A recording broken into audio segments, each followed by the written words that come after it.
What's going on, everybody? It is Thursday night, Leap Day, and we are the Stone Down Sports Podcast. We are thrilled to be here with you tonight. We are doing part 2 of our outfielder preview for fantasy baseball. Season's creeping up on us, and that's right, like Kyle popped up there on the screen. Like and subscribe. We are on the march to 200 subscribers, so if you're joining us after the fact and checking this out, drop us a like, drop a subscribe. We're here to help you out. Kyle, we talked about it on Tuesday. Outfield is not as deep as it has been in years past. And as we kind of go through these guys, there's top heavy talent. There's some decent mid-round values. And then later on, we're going to get to dudes who are more of a lottery ticket. Yeah. We'll start off with Judge and make our way down all the way to, somebody like Jake Fraley, Kris Bryant towards the lower end. There's always things with those guys that, cause them to be not very good. They got warts. But outfield's not very deep. There's going to be somebody who emerges that we may talk about tonight or not, but that might end up, being a solid contributor to your fantasy team, winning yourself a championship, hopefully. Yeah, sure. Dubo in the chat here. Oh, you're on it. Yeah. Evening, boys. Thanks for joining us up there in Northland. I don't know. Minnesota. Dude, Minnesota was weird living in Austin, in Spam Town City, USA, because you could, on hot summer days there, you could smell and hear pigs. And in fact, I had an apartment very close by to one of the main factories there for them. And now I know why the rent was so cheap. Yeah, for sure. But anyway, quite frankly, no one cares. Right. Why don't we dive into things first? We're going to pop up our outfielder rankings. 1 through 75, we realize that, there's some leagues where you only start 3 outfielders, other leagues where you're starting 5. Sure. And quite frankly, some of these dudes, even beyond, we'll call it 50, 51, you might run into a relevant guy or two. You never really know. We got Unk back in the house. Jung Ho Lee and James Woo crushed today. Brother, I'm going to have to take your word for it. I've not had a chance to dig into a whole lot, really. I do know that Tarek Skubal has looked pretty good this season. We're not talking about outfielders, but man, am I geeked to see him. Happy you decided to join us again today. James Wood, that dude. Yeah, we talked about him in our one of our prospect preview videos. Check that out. Very impressed with him so far. Yeah, Washington, they've got a nice little stash of outfielders with Wood and Dylan Cruz as well. So they're going to be a fun team to watch. But let's dive in. Let's get things rolling here. First up, all rise. Aaron Judge of the New York Spankies. Got an ADP overall at 10. He's the number 7 outfielder off the board, going for a 40 spot. He is a dude who last year, coming off his 2022 historic campaign, he put up impressive numbers. There was a decline because he only played in 106 games.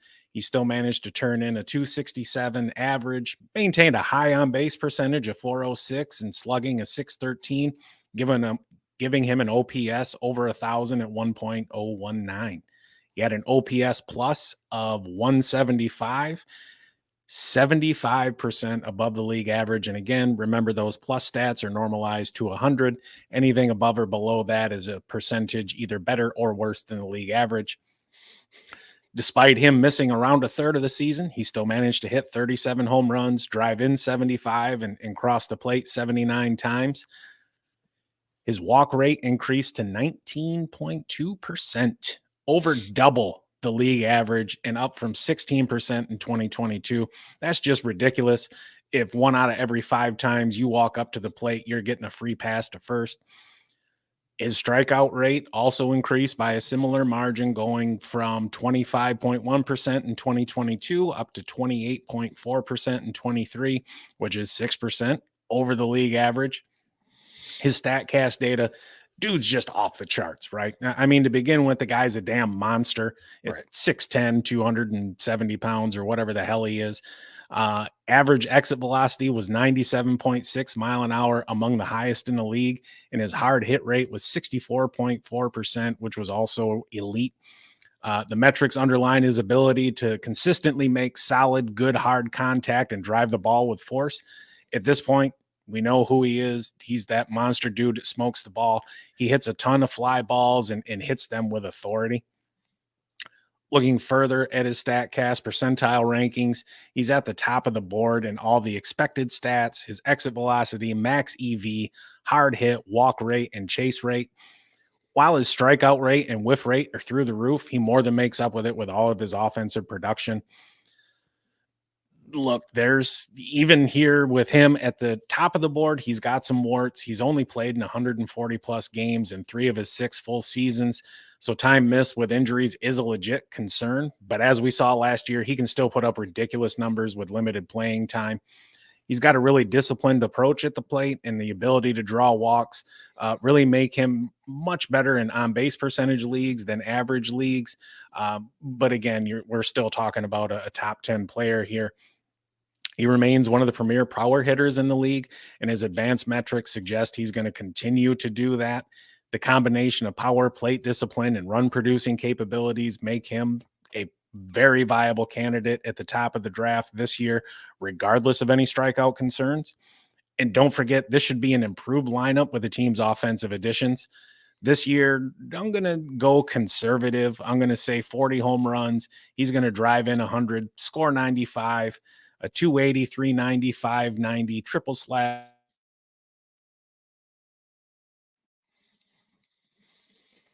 Uh-oh, have we lost Matt? All right. Or we lost me, I'm not sure, but I'll keep talking. 100 he got hurt last year, and his 162 game pace, he missed 8 weeks, but his 162 game pace would have been 57 homers, 115 ribbies, 121 runs, and 5 steals. Just sick. So if he plays 140 games this season, he's going to hit 45 home runs. Oh, hell yeah, he is. That's just the skinny of it. So you mentioned the lineup there. They really hurt last year without having another hitter other than, Judge or Gleyber Torres, maybe, I guess, but they really needed somebody else, and getting Juan Soto, I think, is going to help. So that'll help. And just if they can get 120 games out of Stanton, that's going to help. They are kind of a fragile lineup, and something, especially with Stanton. I know we're not talking about him, but piss on it. It's our show, and I'm going to talk about it. Sure. The dude is just so jacked, and you lose so much flexibility from that. I really think that was the cause of a lot of Stanton's injury issues. Was just, I mean, I ain't gonna say the dude was roided up, but holy shit, he looked like he belonged in a WWE ring and not out there on a baseball field. Yeah, for sure. Next up, Adolis Garcia. Boy, I love this guy. With the Rangers, I see Uncle Ted there says he's Dallas, Texas, but Rangers fan. So you were very happy last year with them winning a World Series. Adolis, 5 career seasons. Won the World Series. Probably I think he had his best season ever. Hit 39 home runs. A lot of that was a surge in fly ball rate from 39.8 in 2022 all the way to almost 47%. 47% last season. That's 3 seasons in a row now with at least 27 home runs or more. His expected slugging last year was 523 compared to his actual 508. So there could be some further upside with that this season. I think he made some strides improving his plate discipline, besting his career marks and strikeout percentage. He was at 27.7, but his career is 29.1. Walk rate, 10.3 last season versus a career 7.1. Improved that on base percentage as well. Best OPS of his career last season. He hit 836 versus a career 770. just impressive stats in slugging, top 7% of the league, average exit velo, top 9% of the league, top 4% of the league in barrel rate, and top 8% in hard hit percentage. Guy just smacks the shit out of the ball. He turns 31 this Saturday, March 2nd, shows no signs of declines with the stats that I'm looking at. Could he swipe more bags? Probably. He had 9 steals last season. His 90%, he did have a 90% success rate, Kyle. So look for him to maybe get a few more bags, maybe 3 more, maybe he gets a dozen this season. I got him for 32 home runs, 100 ribbies, 90 runs, those 12 stolen bases. I think he'll have, plenty of extra base hits again, in the high 20s with doubles as well. I have him on my fantasy keeper league this year. I have him for $12. Fucking steal. Because he's going for 23 on average. Yeah, I'm setting outfield this season. Not that I'm trying to toot my team, but Betts and this guy and Santander, I think I'm pretty set for an outfield this season, hopefully. There's nothing wrong with tooting your own horn, Kyle. If we could all toot our own horn, I don't think any of us would be married. Yeah. One of the big things that I liked about Garcia was the increase in his walk rate. It was up about 4%, which is fantastic. He's now well above league average. And you're right, as Unk pointed out there in the chat, he's got 20 steal upside. Yeah. So I think I got him at 25. He stole in 2022, but only a few off there. Uncle Ted, were by the different websites there are. I guess there's bound to be some differences.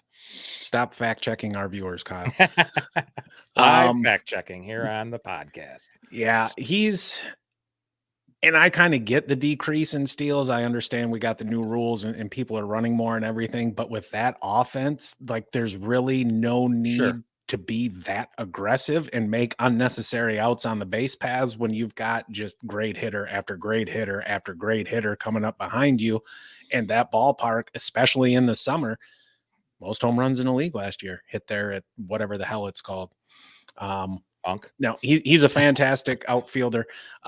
He is somebody who, quite frankly, you can build around, and he's number 8 outfielder off the board. I'm happy with that, especially where you're getting him $23. I pay that all day long and twice on Sunday. I think so. Love it. Next up, headed to Brewtown, Christian Yelich, ADP of 76, going for about $20. Number 9 off the board, or sorry, number 9 outfielder overall last season. Played in a lot of games, 144. I think it's his best season since 2019. Not in everything, but because he just went off in 2018 and 2019 for that matter. But really improved every fantasy relevant stat year over year from 22 to 23. And he did it while playing in 10 fewer games. His 370 on base percentage, that's just sick. That's a super awesome on base percentage. Was his best since 2019, pretty close to his career mark of 376. That high average exit velocity and his hard hit, solid batting average. Slugging percentage was good. In the most significant categories like hard hit rate, barrel rate, line drive rate, they've remained unchanged the past 2 seasons. That's kind of what you want to see with a guy. He's 32 in the 30-35 range. You start seeing those go down and decrease. You have a problem on your hands. But I don't see that with him. I think the home run counts, it's never going to be where it was in 2018, 2019. At that time, his launch angle was in the double digits. Now hasn't been over 3.6 degrees over the last 3 seasons. So he's not hitting them out of the park like he used to. Definitely could hit the 2020 club this season. I know at the very least 15-15 should be a lock. That would be 3 years in a row for him. I think the other hitters that are being drafted around him offer some, greater upside in certain categories, but I think Yelich gives you a floor in all of them. I like him 262, 364, 431 slash with a 795 OPS. I think he'll hit 18 dingers, 70 RBIs, score 80, 85 runs, and he's gonna score or steal 23 bags, at least 20, but I got him for 23. Seems like a safe pick at a reasonable ADP. Absolutely. I like his hard hit and EV both increased. They're both significantly above league average. Slight dip in his walk rate, but I mean he's still 4% over the league average. His strikeout rate improved. One thing you did notice with him, aside from his couple real big power hitting years, he's in a way he's kind of regressing to the player he was with the Marlins in that he hits more ground balls than I would really like to see. But at the same time, he does so much with him. He contributes across the board. All his numbers are well above average. I'm actually looking for him to be closer to 25 stolen bases.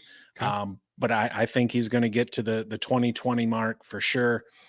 75 RBIs, and I think he's going to score quite a few runs.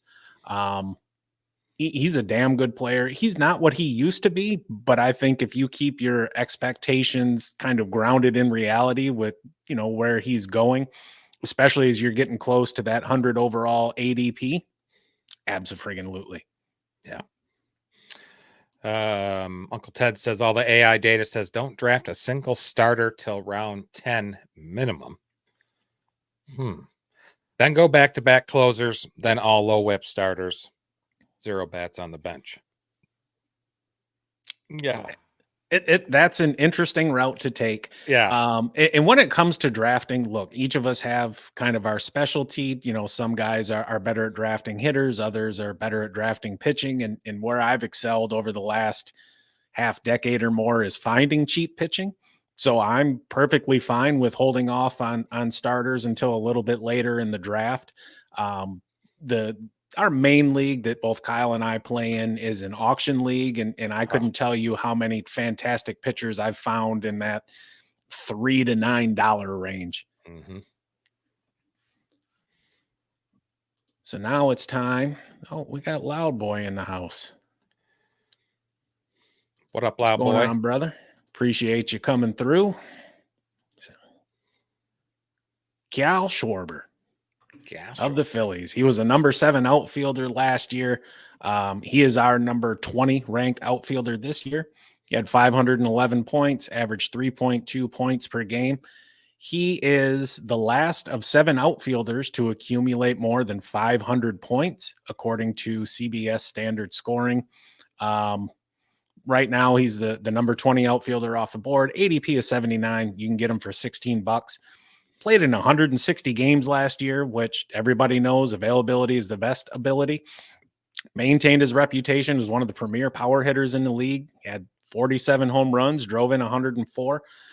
Plate discipline also saw a significant improvement. He had a career high 126 walks, which led to a 343 on base percentage, despite a batting average below the Mendoza line of 197. That's quite the disparity of damn near 150 point difference.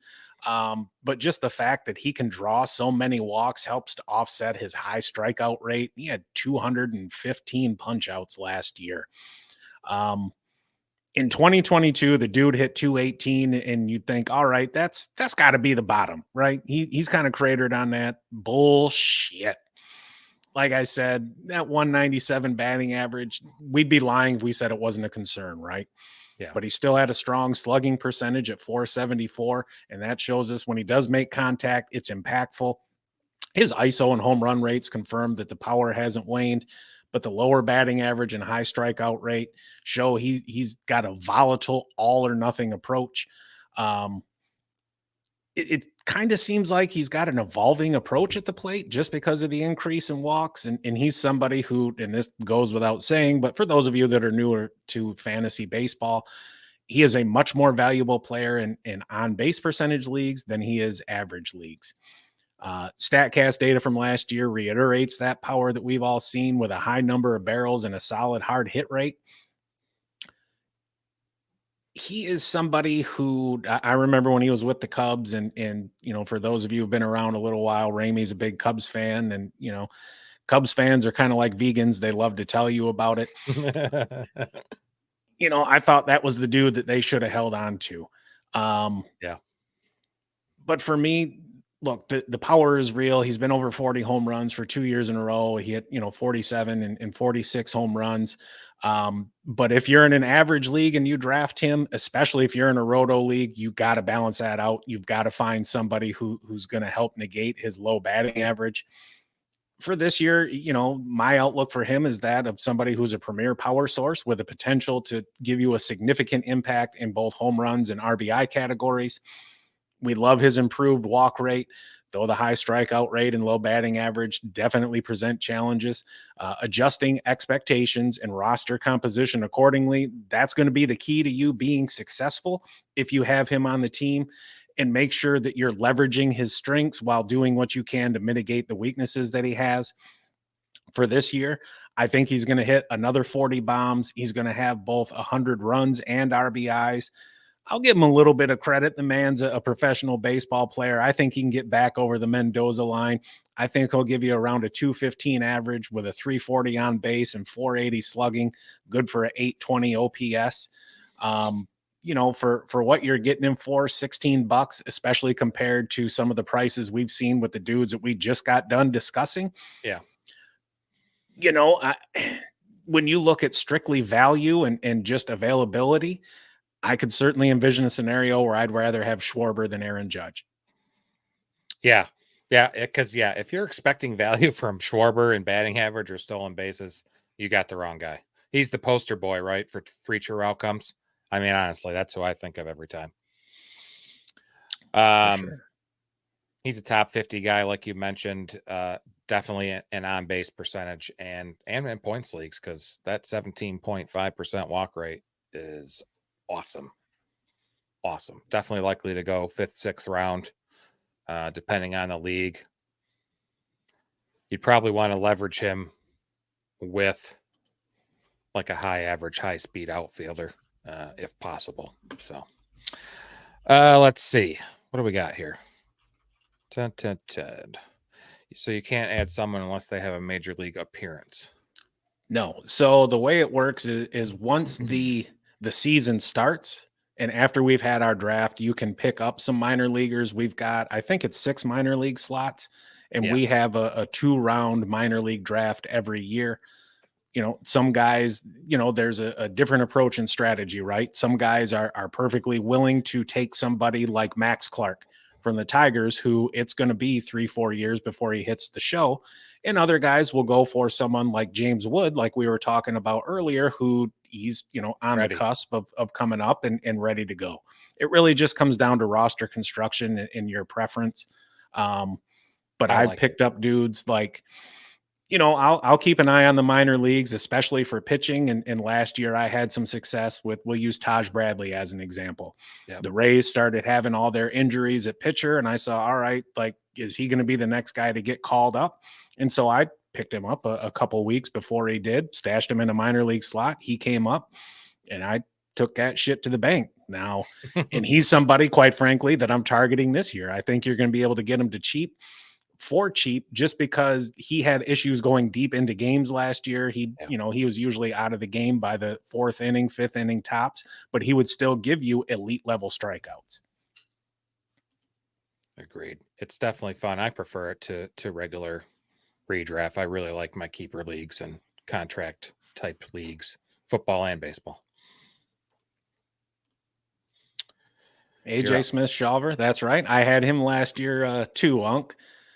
The Braves, I love how they work their pitching, and foolishly, I was kind of thinking, all right, maybe I can get myself another Spencer Strider here. They call up this young guy, and he just lights the world on fire, but unfortunately, it didn't happen.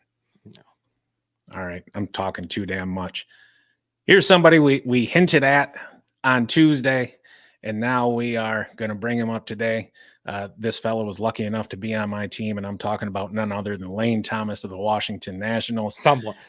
Someone you likely got off waivers. Yes, I certainly did.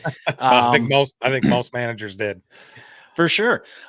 He surprised the whole fucking world by finishing as the number 11 outfielder last year. Scored 475 points, good for 3 points a game.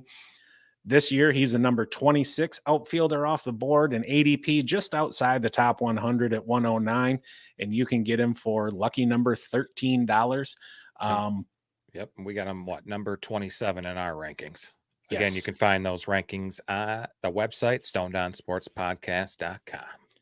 Yeah, he's somebody who really broke out with his performance last season, making significant improvements pretty much across the board. Played in 156 games, had a batting average of 268, on base of 315, and slugged 468, which were all up from the previous year. Total bases were up to 294 thanks to his 28 home runs, 36 doubles, and 3 triples, showing that he's got a blend of power and speed. I really like the progress that he showed with his power. He had 28 home runs, which was up 11 from 2022. And he also stole 20 bases. And when you're getting, outside the top 100 and can still find a legit 2020 guy, absolutely sign me up. Strikeouts kind of remained a concern, though. He had 176 against only 36 walks. So there's a need for improvement with his plate discipline. Despite that, he actually increased his walk rate to 5.3%. And so maybe he's getting a little bit more patient now that he's getting legit regular playing time. Looking at his StatCast data, it shows a guy who makes solid contact quality with an average EV of 88.5 miles an hour and a hard hit percentage of 40.7%. Both of which are roughly league average, but it does tell us that the home runs are legit. Looking forward to this year, I think he's poised to build on that breakout season. I think he's going to continue to provide you that blend of power and speed. However, for him to really take the next step and become an elite fantasy option, he needs to address his high strikeout rate and improve his on-base skills. But overall, look, the dude is a legit fantasy asset. He's got that combination of power and speed that we all look for. While the strikeout rate poses some risk to his average, he does have the ability to contribute in home runs, RBIs, runs, and stolen bases. And he's a really well-rounded option, especially where he's going in the drafts. Keep an eye on him in spring training and look for signs of continued improvement with his plate discipline. If he ends up doing that, you're getting a steal where you're taking him. For this year, I went a little conservative with just 23 home runs, driving in 80, scoring 90, and stealing 20, which again is another 2020 season, and I'll take it. I've got him for a 270 average, 325 on base, slugging 470, giving him a 795 OPS, which is well above league average. And look, the Nationals, they might be a team on to come. Now, not this year, but they've got some good young talent. And, as we've kind of talked about, I don't want to say at length, but, maybe more than we should, they got some folks coming in the minors, especially in the outfield with Dylan Cruz and Wood. Yeah. Have you looked at his spray chart on StatCast? So he is a heavy pull hitter. He can really pull the ball. Pull percentage of 49.7%. League average is 41.5%, right around there. With that strikeout rate, I kind of wonder, because you have players that are big pull hitters who hit home runs, like Isaac Paredes, Nolan Arenado comes to mind. The crucial difference there is that strikeout rate of, over 25% for Thomas. The other two guys are 18% or below or so. That's tough. I like that you projected him a few homers less, 5 homers less than last season. We'll see. Where his ADP sits, though, I might look elsewhere. I know on you. I'll take him again. Yeah. We'll see. Okay. We got next up. Oh, hold on. We got some comments here. Chaz McCormick, Uncle Ted, is a must draft for me. 2020 stud leading. He's somebody I like as well. And that's it. No. That's what they said to me about Ty Rangers 2 years ago. Oh, the Rangers. Jesus, sorry. They only won 60 games. Boom, World Series. Yep. Yeah, we're kind of hoping for that with our Tigers too. God, exactly. That Central's up for grabs, man. Up for grabs. All right, next up we have Teoscar Hernandez with the Dodgers. First year there. He was with Seattle last year, I do believe. Spent most of his career with Toronto there. Blue Jays is around. Yo. Definitely been a consistent source of power in 2018. Blasting 22 homers or more, except for that COVID season. Still hit 16 of them, though, in 50 games. That's sick. That's very good. He finished number 33 overall last year. He's number 28 off the board this season. We have him at number 30. He's going about pick 118 for about $14. You know, I like him, but this guy goes down swinging a lot. Like 211 times last year, a lot. Like bottom 9% of the league, a lot. He's had a over 30% higher strikeout rate in 4 consecutive seasons from 17 to 20. It dipped in 21 to about 25%. It's right back up to the 31%. He's got a low walk rate too of only 5.6%. That definitely reflects that poor on base percentage of 305. Bottom 13% in chase rate, very bad whiff rate as well. Bottom 3%. That limits that average and that on base percentage. Hitters who struggle with, strikeouts also struggle with chasing pitches, whiff rate. That I think that perfectly describes Hernandez. But God, when he gets a hold of one, watch the fuck out, duck your head, because he can really smack the ball. Exit velo, 20%, top 20% of the league. Barrel rate, top 12% of the league. Hard hit, also top 10% of the league. That's batted balls hit 95 miles an hour or more. In fact, his hard hit percentage has been in the 91st percentile or better in 3 of the last 4 seasons. So, if you look at his expected batting average and expected slugging, they match up pretty nicely with other premier hitters like Julio Rodriguez, Manny Machado, Francisco Lindor. They're not far off. I think if he can put up just like what he did last year, I think that's kind of good. I think that's probably his ceiling. His career contact rate is not very good at 67.5%. His swinging strike percentage is kind of bad too at 16.2. So that kind of tends to limit, any additional fantasy upside for him. I have concerns about 4-seamers, his regression against 4-seam fastballs, and his overall swing and miss tendencies. He only saw 4-seamers 23% of the time last season. That's far and away the lowest mark of his career. I mean, if that goes up to 29, 30%, his strikeout numbers 211 was ugly. If you can get uglier than 211, it could be bad. But on the good news, I still got him 28 homers, 95 ribbies, 75 runs. I'll throw in 8 stolen bases. I think he'll hit 260, 312, 471 with a 783 OPS. But that's strikeouts. They worry me. He's got a good lineup he's in this year. Seattle wasn't so great last year, but they're a fine team, but I shouldn't say they're horrible, but definitely better. Oh, we got some comments. Yeah, me and Unc talking back and forth. Cool. I like Teoscar Hernandez. He's somebody for whatever reason, I always picture him as older than he actually is. And I don't know why that is. Look, the biggest thing with him, and I guess the biggest, we'll call it plus for him, is that lineup. He's going to be there with the Dodgers and that lineup.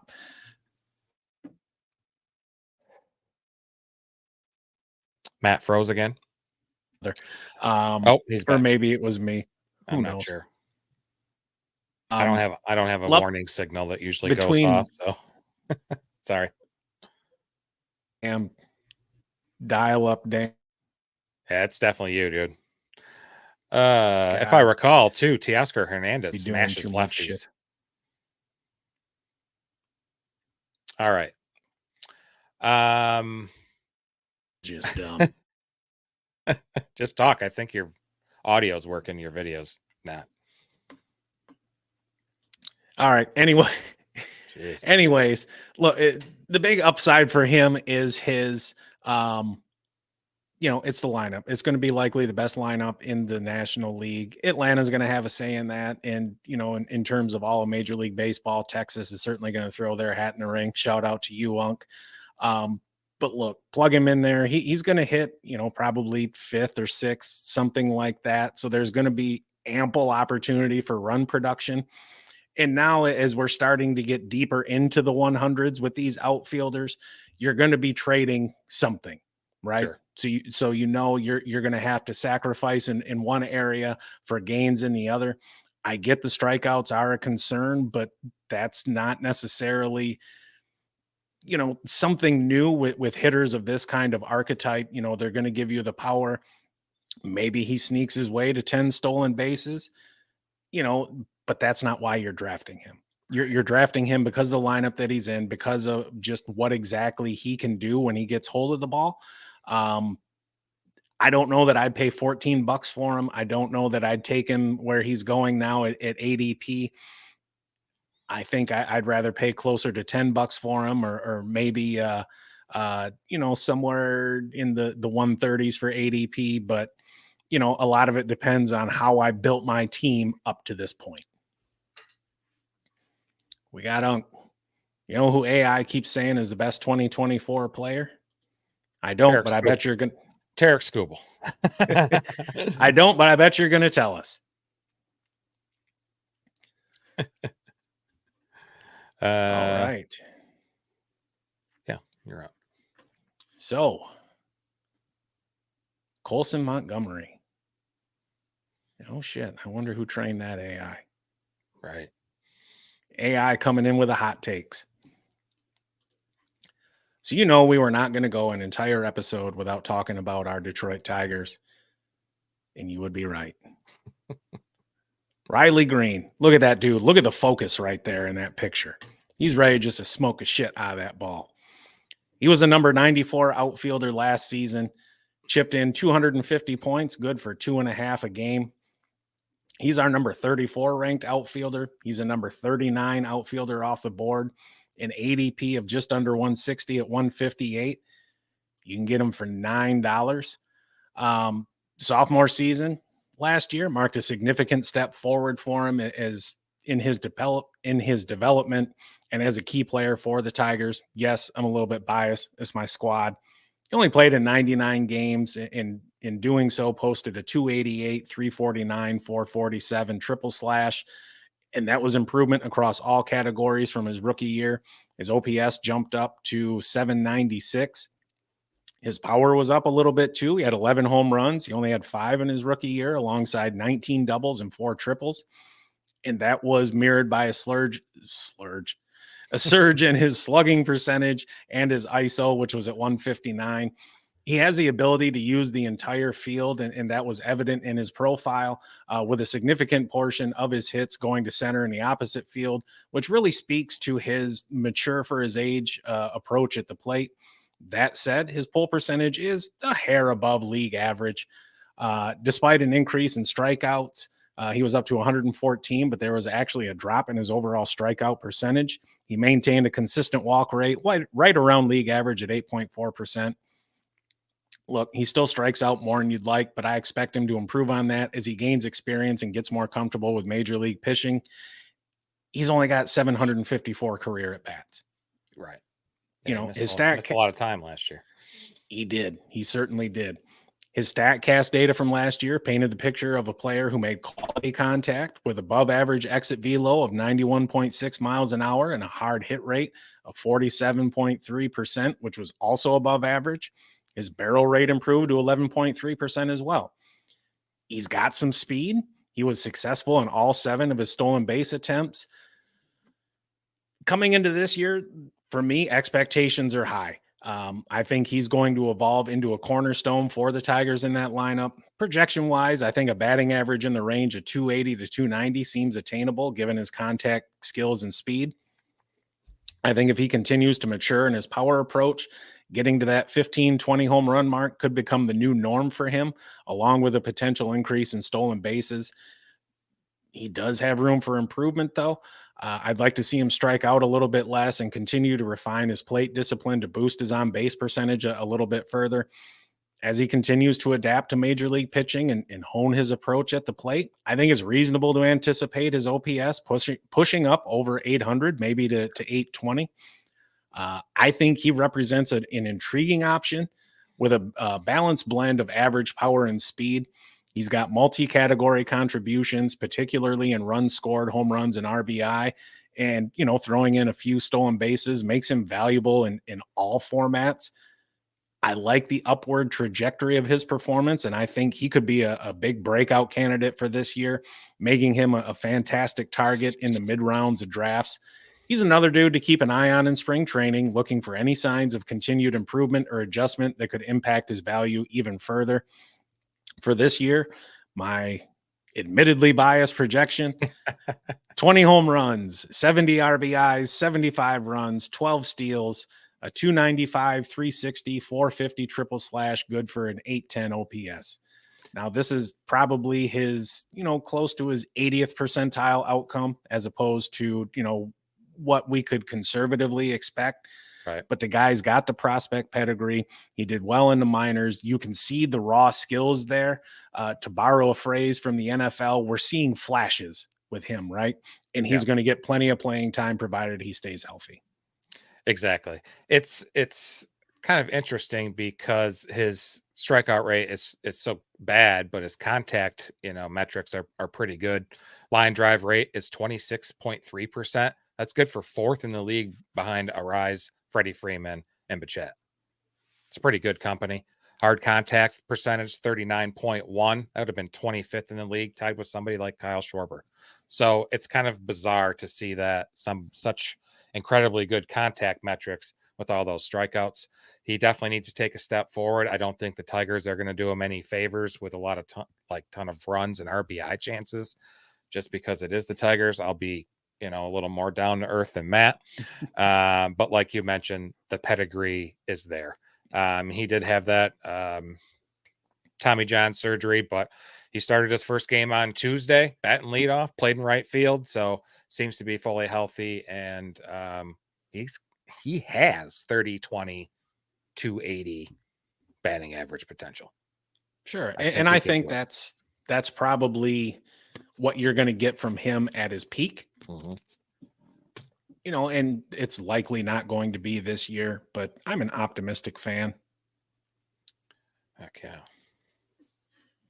Okay, next up. Dude, somewhere. Jeez, where's this guy? Masataka Yoshida with the Red Sox, ADP of 179. You can get him for about $7. Auction value on NFBC. Number 30th outfielder last season, scored 398 points, 2.8 a game. He's currently being drafted the 42nd off the board. We have him ranked just slightly higher at number 39. New to the league last year from Japan, played plenty of baseball already, but known for his low strikeout rate. Very good, but he kind of had a Jekyll and Hyde season last year. Looked excellent in the first half, slashing 316, 382, 492 slugging for an 874 OPS. That's just excellent. Low strikeout rate, decent walk rate, had 10 homers and 44 RBIs, and then he crashed and burned in the second half. Slash 254, 278. 386. His OPS tanked, almost over 200 points, down to 663. He struck out a hell of a lot more at 18%, and only had 5 dingers and got 28 ribbies in. It's difficult to project more home runs with him. His fly ball rate's not great, 26% as well. Gonna probably receive the majority of bats at DH. He is not a gifted outfielder, or not a gifted fielder. Very below average fielder. Won't steal any more bases than what he did as well. His sprint speed's very low as well, in the bottom 20% of the league. I like that he's surrounded by the talents there of Devers, sorry. Tristan Casas, young guy coming up, and Trevor Story, if he's healthy and can get out some stats, it could help improve Yoshida. Where his ADP is, what do we have him at? 179. A lot of guys going around there, like Pasquantino at 172, Carlos Rondon at 177, 178, Trevor Story that I just mentioned right around 178, who you might find more upside than the comparatively priced Yoshida. I'll have him at 17 home runs this year, 70 RBIs, 70 runs as well. Handful of stolen bases. I think he'll slash 282, 349, 435 with an OPS of 784. He's ideally, it's going to be slotting as an outfielder 3, outfielder 4 in most fantasy lineups. Yeah, and I think it's going to be interesting because he came in, and you're right, he did so well right off the bat, and then the league adjusted to him, right? And so now it's up to him to adjust back. Same. But I do like his eye at the plate. I think he's somebody who's better in points leagues than in roto leagues just because of, the overall low strikeouts. Yeah. I'm not really hopeful for Boston this year as a team. And so his run production, I think there is a ceiling on that in what he can provide. But at the same time, again, it goes back to what I just said. We need to see how he adjusts. Like he's one of those people who's got a wide range of outcomes for this year. Sure. And there's several, fuck it, I'll just say it again, several outcomes that could likely happen. You just have to think about, again, what does your roster construction look like? What do you need at the time? You're not going to get any studs likely at this point in the draft. I would like to see him lift the ball a little more. He's got a very ground ball heavy approach at 55%. And when you don't have the foot speed, that's generally not a recipe for success. So, you mentioned some other players who are going at similar points in the drafts. I'm not really jumping to take Yoshida. If it happens, all right, but I'm taking him as a depth piece and hopefully not counting on him to start. Right. And it's somebody who you might draft and you might end up releasing 3 weeks later. You don't know.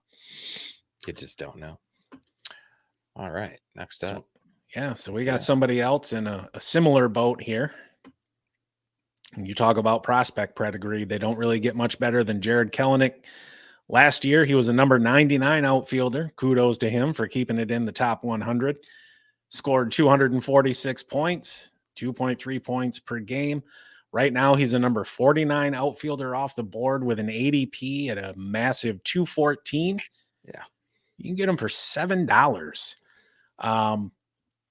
He was with the Mariners for 2023, and quite frankly, he showed some significant improvement, and it may be a turning point in his young career. He really struggled in his first 2 seasons.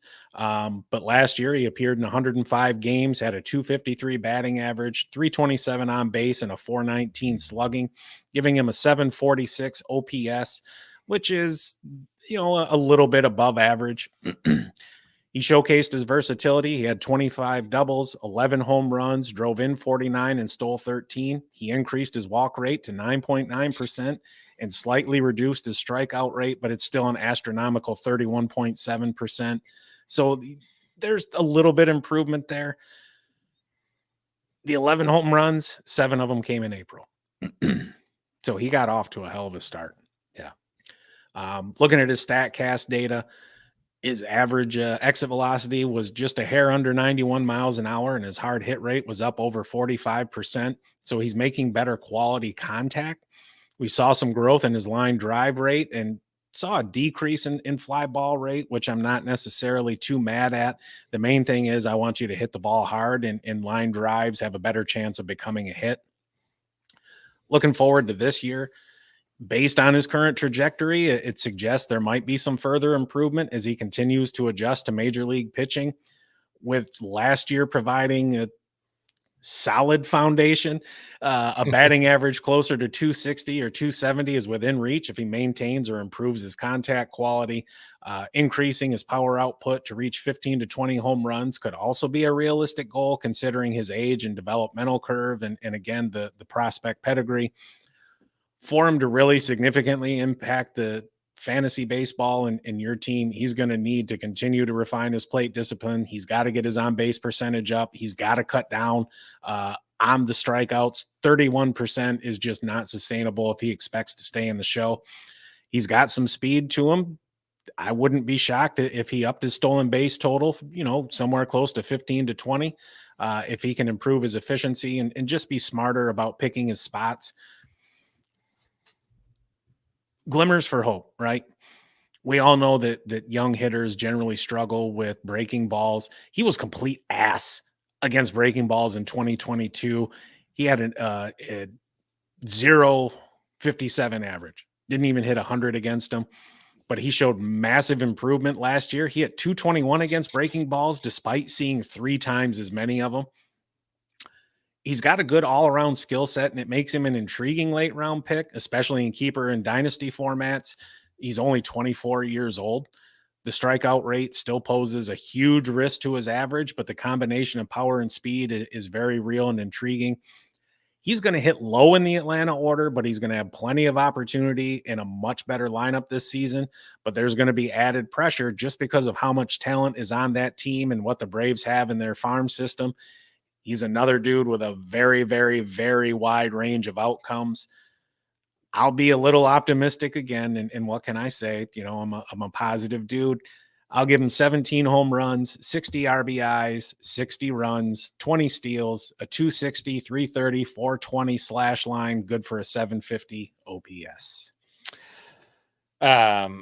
Hopefully he matures a little bit, or the veterans there around. Well, there's a pretty young core in Atlanta too, but that team, he's the guy that broke his foot last year and he kicked a water cooler. So hopefully that's not an issue. And he's done some growing up as well. And he's on a great team with a great lineup and some new scenery. His struggles in the big leagues this far has definitely come against left-handed pitching. He's hit 189, 255, 311 against Southpaws. But the team announced last week that they're leaning towards every day at bats for him rather than a platoon role. I guess when you have the lineup that Atlanta offers, you can probably afford him some regular at bats as well. He's going to be sticking around there. He's not eligible for free agency until 2029. He fits right in with all the other young guys that are under long-term deals. I think it's a good fit for him. I like a rebound. I think he's going to do well this year. You know, and it's kind of funny because speaking very generally, most hitters struggle against same side pitching, and that's why we have platoons.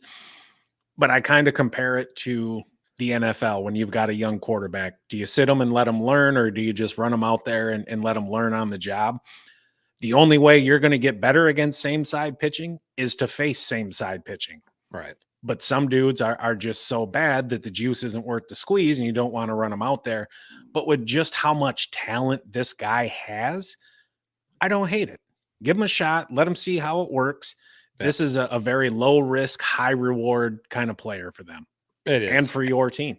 Yeah. And he'll be, playing left. They didn't keep Eddie Rosario. Why would you? So I think he's going to fit in nicely there. Next up, you knew we weren't going to go a show without talking about another Tiger, right? We got Kerry Carpenter, currently an ADP of 215, going for about $4 on NFBC auction values. Put together a nice season last year, was number 57 outfielder last season. He's number 50 off the board going this year. We have him ranked on our rankings right at number 50 as well. Played as well into a full-time role, /278, 340, 471 with an 811 OPS. That OPS is higher than Riley Greene and Spencer Torkelson last year. So kind of nice to see. He got kind of banged up too. I remember he crashed into a wall and it fucked up his shoulder for a while there.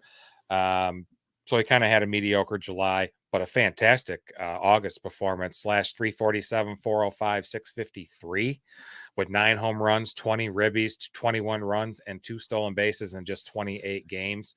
He has the metrics of a above average hitter.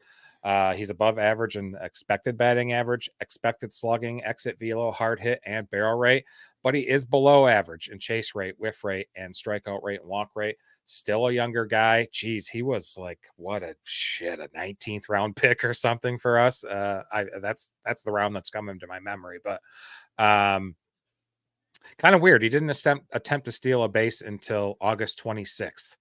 I mean, he only had 6 last year. But his sprint speed's in the 70th percentile, so certainly possible that he could take more chances this next season. he's also kind of a rarity. We were just mentioning platoons with the player before, and he's a lefty that doesn't really get platooned that much. His 235 batting average against Southpaws isn't, earth shattering or anything, but he does walk more and strike out less versus lefties. So that could build off his impressive first full season last year. Projected to bat cleanup. So I got him slashing 260, 320, 456 with a 778 OPS. I think he's going to get 28 home runs, 75 RBIs, score 65 runs. And I'm going to say he's going to get 10. I'll go with 9 stolen bases. He's a quality outfielder at a really cheap price. Yeah, he is. And for me, really, the big thing is just the threat of a platoon. Because if he gets every day at bats and they run him out there against, righties and lefties alike, where he's going at 215, there's a substantial opportunity for equity in that pick. I think if he continues to improve, he's a young dude. He's going to get plenty of opportunity there with Detroit because they're not expecting to contend this year. They're still trying to figure out exactly what they have in a lot of these young players. I'm not saying he's going to be a cornerstone for your team, but he's somebody who isn't going to hurt you by being in your lineup. The 811 OPS is damn healthy. Yeah. Maybe if he plays 150 games, I would feel relatively confident in saying he could give you 30 home runs and, maybe closer to 80 or 90 RBIs. A lot of it is just going to come down to, what exactly they do with him. I think according to Fangraphs, and I'm just pulling this up now here to take a look, they are projecting him to platoon. We'll see how things work out. It's still early yet. We're not even to March. So considering where he's going, he's not free, but for $4, I think he's definitely worth the risk. Agreed. Of course, again, I am biased. That's my squad. All right. Next up, a guy who is trying to relive his former glory, like all of us are, Kris Bryant. But failing really bad at it. Yes, with the Colorado Rockies. He was the number 144 outfielder last season. Scored 178 points, good for 2.2 a game. He's a number 60 outfielder off the board right now, an ADP of 265. You can pick him up for $2. You can't even get a damn McDouble for that nowadays. So yes, Kris Bryant is cheaper than a McDonald's hamburger. For the second year in a row, he played 80 games or fewer. He made some recent comments actually about not doing his proper research into the Rockies prospects and farm system before signing there. But quite frankly, he's not done anything himself to help make the team better because his ass isn't on the field. In those 80 games last year, he put up a 233, 313, 367 slash line, a noticeable decline from his career averages. He had a 680 OPS and a 76 OPS plus. He was 24% below league average. He only ran into 10 home runs, drove in 31, had a decent walk rate at 8.7%, which was consistent with his career norms. But his strikeout rate did increase to 20.3%, still a little bit below league average. His StatCast data gives us a picture of a player still capable of making solid contact, but struggling to do so consistently. His EV was 85.7 miles an hour, which is below average by almost 3 miles an hour. And his hard hit rate, a 31.5%, were both down from previous years. And that's a decrease in quality contact. Again, both are well below league average. Coming into this season, it's a critical year for his career trajectory. He's going to be 32, and he's going to need to adjust his approach to regain his form as a middle-of-the-order bat. I don't really know if he can do it, quite frankly. We're hoping he maintains his plate discipline because that's going to be a big thing for him. By continuing to draw walks and waiting for pitches, he can drive, he can increase his on-base percentage and help set the table for the Rockies lineup. He's probably going to be hitting second in the order. But the big thing is going to be health. He needs to stay on the field to really have any kind of decent fantasy viability. The projections I'm going to give here are assuming he stays relatively healthy for the season, playing in somewhere between 130 to 140 games. That's a big if. And like all of us know, if ifs were fists, we'd all be drunk. For 2024, I'm thinking somewhere around 18 home runs, 65 RBIs, 60 runs, a 260, 340, 430 triple slash, good for a 770 OPS. His career OPS is 863. I think he can still get on base. Health is the issue. They're projecting him, and he is working, and he's going to play first base. He's going to see some right field. He's going to see some DH. But the plan right now in spring training is to make him the regular everyday first baseman. We'll see. Like you said, he needs to play 140 games to be valuable. So we'll see. Maybe the Rockies might not be ridiculously terrible either if Tovar and Nolan Jones can kind of keep ascending. We'll see. Love me some Nolan Jones. Yeah, I like him as well. But yeah, there's a part of me that wants to say Kris Bryant's my sleeper this year, but then I realized, no, Kyle, no. Yes, ignore that part of you. Next up, our last outfielder of the night here is Jake Fraley with the Cincinnati Reds. When you're drafting him, you've been in your draft room for quite a while at this fucking point. He's going for 356. You can get him for $1. Was the number 65 outfielder last season, scoring 299 and a half, 2.7 a game. I think he kind of gets lost in the shuffle out there in Cincinnati with TJ Friedl and Will Benson as well are getting more attention from fantasy managers as well. Their ADPs are significantly lower than Mr. Fraley here, but gets to play half his games at Great American Ballpark. Mentioned this the other Tuesday night on somebody there. Can't remember who it is, but that's a stadium with the third best overall park factor, highest park factor for home runs in the last 3 seasons. It's kind of weird. He actually seems to play a little bit better on the road. It's obviously his power is not as plentiful on the road, but Drew walks at a higher clip away from home, 6.8% at home versus 13% on the road. That's actually something he's done in each of the last 2 seasons with the Reds. He also struck out less on the road, not much, 17.2 to 19.9 at home. So some opportunities there. Doesn't hit the ball very hard either. Below average in exit velo, hard hit, and barrel rate. In fact, he is in the bottom 1% of the league in average exit velo at 84.6%. I did some research on that. There's some high schoolers out there hitting that with metal or wood bats. Don't matter. So he's like a noodle out there in his pop. He has none. Negative. They don't really use the Reds aren't going to play him against left-handed pitching that often. He had 336 at bats last year. Only 34 came against lefties. When he's playing, I think he's pretty fantasy friendly, but he does hit in the top part of the order. Majority of his bats were 3rd or 4th in the order. I think that only helps. That'll help him with some counting stats when he plays with that exciting Reds lineup. Last year, Cincinnati scored the 9th most runs in the league, so they were fun to watch. If you're looking for an outfielder like TJ Friedl and you're unable to get him at his 150 or whatever he's at, Fraley could be a decent consolation prize nearly 170 some picks later. I got him slashing 263, 344, 463 with an 807 OPS. Went a little high there.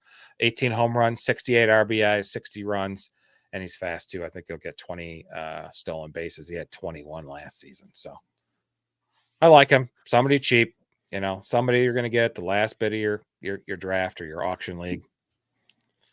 Definitely a depth piece. Could turn out being something else though by the second half of the year.